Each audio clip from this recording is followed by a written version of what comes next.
ser uma instituição estadual, a Defensoria Pública não está vinculada ao governo. A sua autonomia é determinada pela Constituição Federal, uma garantia para que os defensores públicos representem os direitos da população. Internamente, cada membro da Defensoria também tem independência funcional, para que possa seguir livremente sua convicção em cada caso. Para conhecer um pouco mais sobre a Defensoria Pública do Estado de São Paulo, recebemos hoje em nosso estúdio o defensor público Ângelo de Camargo Dalben, formado em Direito pela Universidade Federal do Mato Grosso do Sul, mestre em Direito pela USP de Ribeirão Preto e especialista em Direito Processual Civil e em Direitos Humanos e Acesso à Justiça. Olá, doutor Ângelo, desde já, muito obrigada pela presença, seja bem-vindo ao nosso estúdio. Oi, Suzy, eu que agradeço, obrigado pelo convite a você e a todos da TV Câmara. Muitas pessoas confundem Defensoria Pública com Promotoria Pública. Qual é a diferença, doutor? Ambas as instituições, os órgãos públicos, estão previstos lá na Constituição Federal, o Ministério Público a partir do artigo 127 e a Defensoria Pública a partir do artigo 134. São funções consideradas, são instituições consideradas pela Constituição Federal como essenciais ao funcionamento da Justiça. O Ministério Público, ele tem por função a defesa da ordem democrática, e isso, o que quer dizer isso? Ele pode propor, por exemplo, a representação para que uma lei seja julgada inconstitucional. O Ministério Público defende direitos indisponíveis, então quando há um direito indisponível, o direito de uma criança, por exemplo, o Ministério Público tem que ser chamado a falar no processo.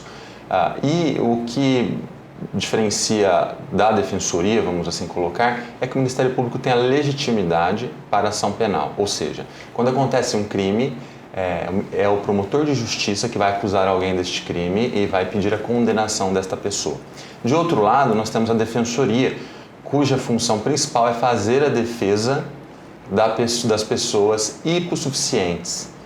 Ou seja, pela Constituição Federal, há o direito de ser atendido por um defensor público, caso a pessoa não tenha condições de custear as despesas, por exemplo, de um advogado. Então, em alguns momentos, Defensoria e Ministério Público podem exercer papéis semelhantes, como, por exemplo, na propositura de uma ação civil pública para a defesa do meio ambiente. De outro lado, pode ser que estejam fazendo papéis diferentes. O promotor acusando alguém de um crime e o defensor público, caso a pessoa não tenha um advogado, defendendo esse cidadão da acusação.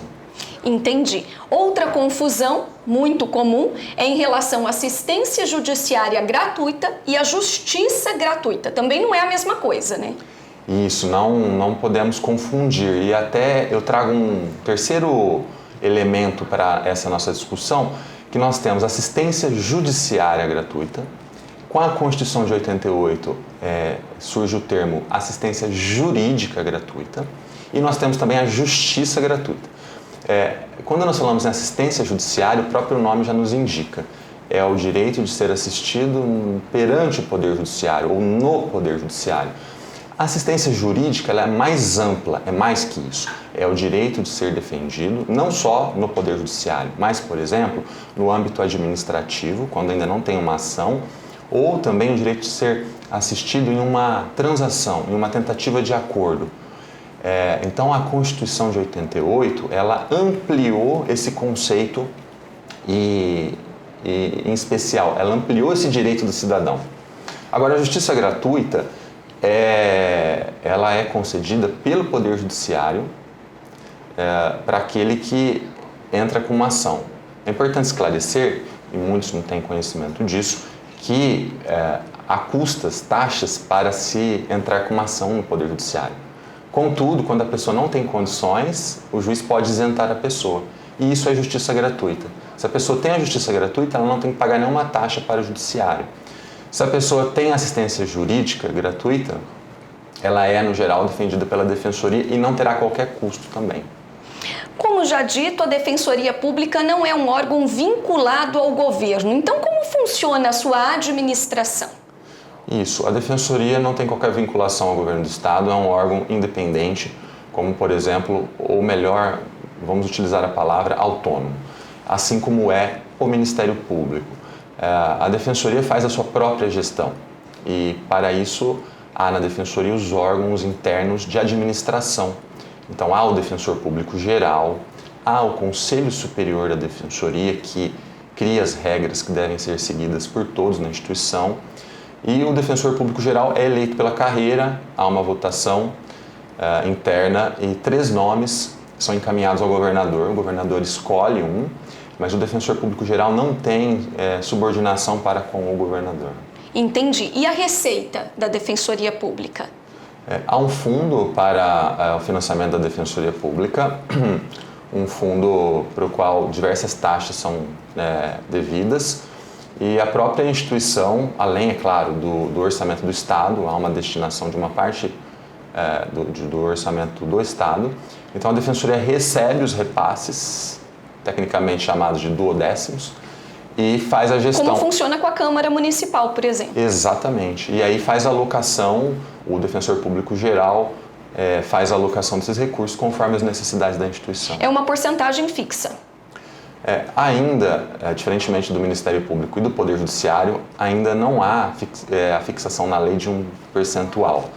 É algo que se caminha para que aconteça porque se trata de uma instituição autônoma. Mas hoje são repasses naquilo que o fundo não consegue custear. O fundo ele é chamado de FAGE, muitos conhecem por FAGE, Fundo de Assistência Judiciária.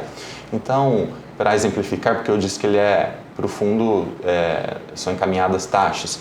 Então, um cidadão hoje que vai fazer uma transação, comprar ou vender um imóvel, ele vai pagar uma taxa para o cartório de imóveis. Certo. Um percentual dessa taxa, não toda, um percentual, fundo. Isso, é repassado ao fundo e aí o fundo vai custear a instituição. Entendi. Sobre o defensor público, quem é ele, quais são as suas atribuições e quais são os requisitos necessários para ser hoje um defensor público? O defensor público é um profissional formado, graduado em Direito, um bacharel em Direito. O defensor público precisa, o candidato, alguém que queira ser defensor ou defensora, ele precisa ter 3 anos de experiência, 3 anos contados após a colação de grau, após o término do curso. Ele precisa ir com esses pré-requisitos. Portanto, ele precisa ter passado na OAB. Precisa também ter sido aprovado no exame da OAB. Da ordem. Isso. E após isso, ele presta o concurso. O concurso tem uma prova objetiva, múltipla escolha, 2 provas dissertativas, escrita, e depois uma prova oral e, por fim, uma prova de títulos. Prova de títulos tem uma pós-graduação, conta ponto. Isso. Uma vez aprovado, ele toma posse no cargo e aí ele vai desempenhar as funções. Então, nós falamos Defensoria Pública. Quem exerce a função da Defensoria Pública no dia a dia é o defensor público, que tecnicamente pela lei nós chamamos de órgão de execução. É o defensor que executa as atribuições da Defensoria. E aí ele defende a população. São as funções de um advogado. Isso, é o que um advogado faria em defesa de seu cliente, o defensor público faz em defesa do seu atendido. Só que são órgãos diferentes, inclusive na Constituição há uma diferenciação entre a advocacia e a defensoria pública, porque nós defensores não podemos, por exemplo, ter clientes particulares, nós dedicação exclusiva ao serviço público. Está certo. Quantos defensores públicos existem hoje no estado de São Paulo e especificamente aqui em Araçatuba? Hoje no estado de São Paulo são 790 defensores e em Araçatuba são 12 defensores. Tem uma pesquisa feita pela Associação Nacional dos Defensores Públicos e pelo IPEA que nos revela, com dados do ano de 2020 e 2021, que há um déficit no estado de São Paulo aí de mais ou menos 1.400 defensores, dada a nossa população. Sim. E há previsibilidade de novos concursos públicos? Hoje nós temos um concurso já finalizado, com candidatos aprovados, e em breve nós deveremos chegar a 900 defensores no estado. Mas ainda ficará aquém do necessário. Comparando com o Ministério Público, por exemplo, são 2.000 ou mais de 2.000 promotores de justiça. Então, para se ter uma ideia de onde a defensoria ainda precisa arrumar para conseguir chegar, para dar um atendimento de qualidade à população. Quais são as áreas de atuação dos defensores públicos? Como na promotoria, Sim. há núcleos especializados também dentro da defensoria pública? Na defensoria, sim, nós temos os núcleos. Como eu disse na outra resposta, quem executa no dia a dia o papel da defensoria são os defensores, que nós chamamos de órgão de execução. O núcleo, ele tem um papel um pouco mais de assessoramento para demandas complexas. Os núcleos podem sim propor ações, especialmente ações coletivas, mas no geral eles dão assessoramento aos defensores que estão no dia a dia na ponta trabalhando. São 9 núcleos temáticos na instituição, podendo citar aqui núcleo de direitos humanos, o núcleo de defesa dos direitos das mulheres. Então, são núcleos temáticos que focam, que se dedicam a questões específicas das áreas, né, para a qual foram criados. E a Defensoria Pública, ela atua em toda e qualquer área? Por exemplo, ações trabalhistas, ações previdenciárias também? Sim, mas outro órgão, a Defensoria Pública da União. Aí nós trazemos para a conversa um outro ator. Entendi. Porque quando nós falamos em questões federais, por exemplo, uma ação contra o INSS, tem que ser proposto, a ação tem que ser proposta na vara da Justiça Federal. E aí tem que ser o Defensor Público da União. Aí já não adianta a Defensoria Pública local. Não, nós não podemos. O que nós fazemos no nosso dia a dia é encaminhar a pessoa para a Justiça Federal de Araçatuba, porque em Araçatuba não há Defensoria Pública da União. A unidade mais próxima fica em Jales. E lá eles têm a possibilidade de, se for o caso, a própria Justiça Federal indicar um advogado conveniado. Que coisa, né? Jales não é sede de unidade administrativa e tem uma unidade da Defensoria Pública da União. Quais são os requisitos, os critérios que se utiliza para se instalar uma unidade da Defensoria Pública, por exemplo? Na lei, pela nossa lei orgânica da Defensoria Pública, há 2 principais vetores, adensamento populacional e índice de exclusão social. Só que a lei não é muito clara ao falar sobre esses critérios e também ela coloca a palavra prioritariamente, ou seja, são critérios que podem ser afastados. Então, como eu disse, a Defensoria tem a possibilidade de... a Defensoria faz a sua autogestão. E há um debate interno sobre os momentos de expansão, para onde irão os cargos. Então, na verdade, eu não posso dizer de antemão, quer dizer, tem o critério legal, mas nós sabemos que na prática... Mas ele é um pouco aberto, então isso possibilita várias interpretações. Exatamente. Aí, conforme a demanda mesmo. No caso da Defensoria Pública da União em Jales, porque a outra unidade fica em Ribeirão Preto. Então, talvez... Pela distância. Quisessem colocar um pouco mais aí nos limites do Estado de São Paulo, né? Citamos ações trabalhistas, ações previdenciárias e as execuções penais, as medidas socioeducativas. A pergunta é muito importante porque nessas áreas a Defensoria Pública tem um compromisso de atendimento de toda a população que se encontra reclusa em unidades prisionais, assim como toda a população juvenil, né, adolescentes, que se encontra em unidades da Fundação Casa. Então aqui, para pegar a nossa região administrativa, que é de Araçatuba, nós temos unidades prisionais em Birigui, nós temos em Araçatuba, Mirandópolis, Valparaíso, Lavínia, até Andradina, são muitas unidades. A Defensoria atende toda a população prisional. Em Araçatuba tem 2 unidades da Fundação Casa, a Defensoria também atende. Podemos dizer que os defensores públicos daqui estão sobrecarregados, né? Porque é uma população bem significativa. Há bastante trabalho, é um volume de trabalho alto, na execução criminal especialmente. Então, de fato, como eu disse, a Defensoria precisa, a população tem que saber isso, que com a expansão da Defensoria, o atendimento com certeza vai chegar nos locais onde ainda a Defensoria não consegue estar, né, e com certeza vai ter uma qualidade para a população. Na abertura deste programa, eu mencionei que o defensor público tem independência funcional para seguir livremente a sua convicção em cada caso em que ele atua. O que isso significa na prática? A independência funcional, ela é uma garantia para resguardar o defensor de qualquer tipo de interferência política ou interferência de qualquer ordem. O defensor público, atendendo uma pessoa, analisa o caso e, estudando, chega à conclusão qual a melhor forma para a defesa daquele direito. Então ele não terá qualquer receio em propor uma ação, seja inclusive uma ação contra o Estado ou uma ação contra o município.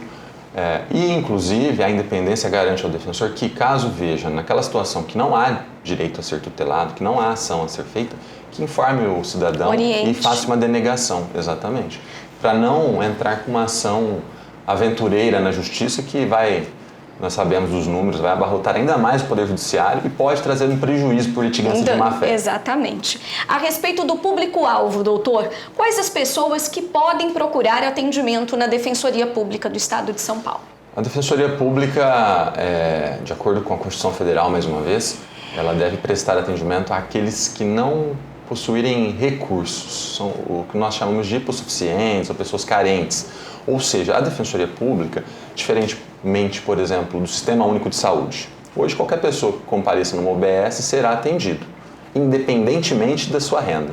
A Defensoria Pública é uma garantia, um direito do cidadão, mas ele é diferente. É um direito que a pessoa tem que ser carente para ter esse direito garantido. Então, hoje,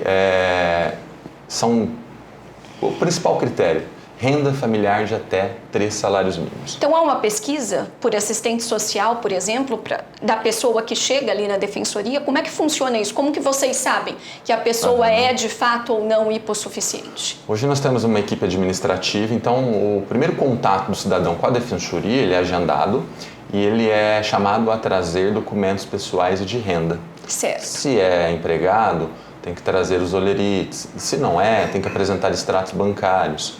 E aí nós fazemos uma análise a partir da documentação que a pessoa nos apresentou para deferir ou não o direito. Nós sabemos que a Defensoria Pública tem um convênio com a OAB para assistência judiciária gratuita. Quais os requisitos hoje que devem ser preenchidos pelos advogados interessados em se inscrever na assistência judiciária? Isso, a Defensoria Pública não está em todas as comarcas, municípios. Então, onde nós não estamos, ou até mesmo em Araçatuba, porque nós não conseguimos absorver toda a demanda de Araçatuba, nós indicamos advogados conveniados. Anualmente, a Defensoria publica um edital de chamamento. Então, qualquer advogado, tendo inscrição na OAB, né, obviamente, ele pode pedir para atuar pela Defensoria. Ele se inscreve e os requisitos... O requisito básico é ter um escritório no local onde ele pretende atender e o tratamento tem que ser igualitário. Ele tem que tratar da mesma forma o cliente particular dele e aquele cliente que ele recebe por indicação da Defensoria. E a remuneração desse advogado ocorre ao final do processo, a depender do resultado da ação. E ele é remunerado pela Defensoria? Pela Defensoria. O mesmo fundo que provê os recursos para a Defensoria é o fundo utilizado para pagar a advocacia dativa. Ele não presta nenhuma prova, nenhum tipo de concurso, não, né? Atualmente não existe, não há nenhuma seleção. Ele só precisa apresentar alguns requisitos a mais para o caso de pretender atuar na área da infância e juventude. Tem que fazer um curso específico dessa área. E caso ele queira atuar no júri, fazer a defesa no plenário do júri, ele também tem que comprovar prática de júri, 5. Ele tem que participar de 5 sessões de julgamento de júri. Para poder participar. Isso, são os únicos requisitos. Tá certo. Hoje, doutor, quais são os casos mais comuns na Defensoria Pública?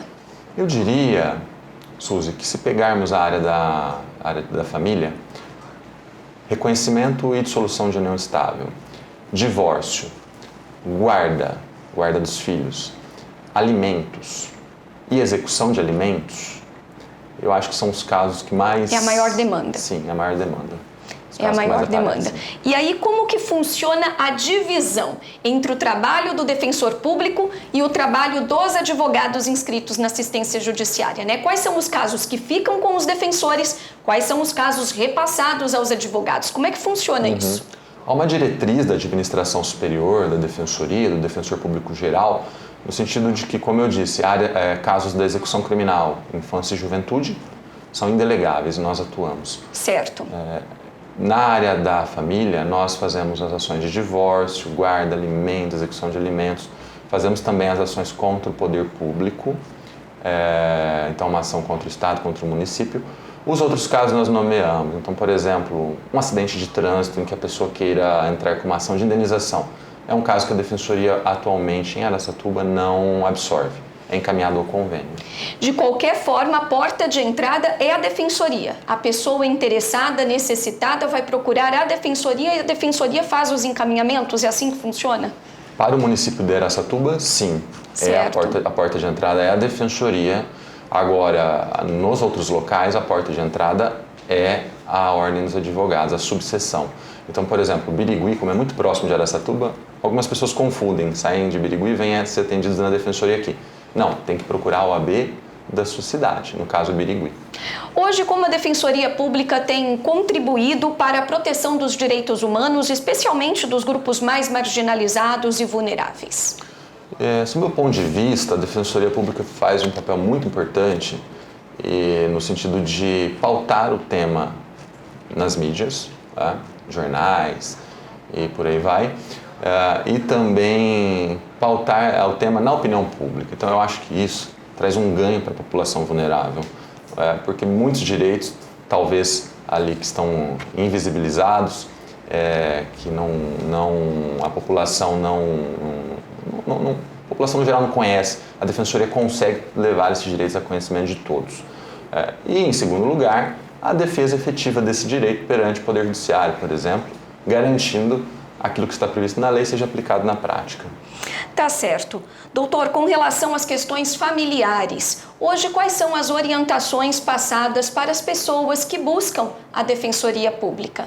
De uma forma geral, primeiramente. A orientação sobre os direitos da pessoa. Então, por exemplo, se a pessoa pretende um divórcio, explicamos que não há mais prazo, porque há uma confusão, né, que tem que ter um prazo para se divorciar. Não, casou, caso queira o divórcio, não há nenhum prazo. Também há, às vezes, um pouco dessa discussão de a culpa, quem teve a culpa para o fim do relacionamento. Isso para o direito hoje praticamente já não tem mais sentido. Indiferente. Então nós explicamos e pedimos documentos para levar o caso ao Poder Judiciário. Então, a depender da demanda, há orientações específicas. Em relação ao divórcio, né, quando não há um consenso entre as partes ali, como a Defensoria Pública atua aí?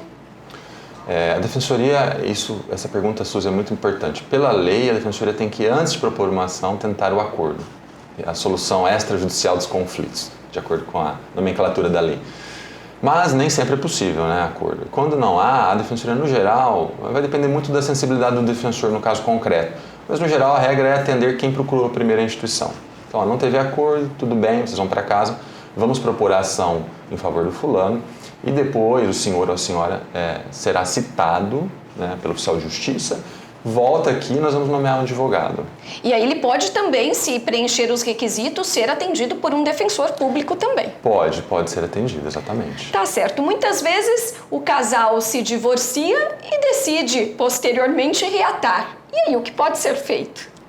Tem que ser feito um novo casamento perante o oficial de registro civil. Não tem jeito, né, de desfazer o que foi feito. Não. Pela lei, mas caiu em desuso, há a questão da separação, né? A separação seria uma etapa prévia ao divórcio. Mas hoje, no geral, não se faz diretamente o divórcio. O divórcio, ele rompe o vínculo do casal. E aí tem que ser feito um novo casamento. E o que fazer, doutor, quando um dos cônjuges, sobretudo a mulher, sofre violência doméstica? Nós, quando constatamos, nós oferecemos à mulher a possibilidade de ser atendida hoje em Araçatuba pela Casa da Mulher Paulista, ou antes esse trabalho era feito pelo Centro de Referência da Mulher, em que há um atendimento multidisciplinar nesse local.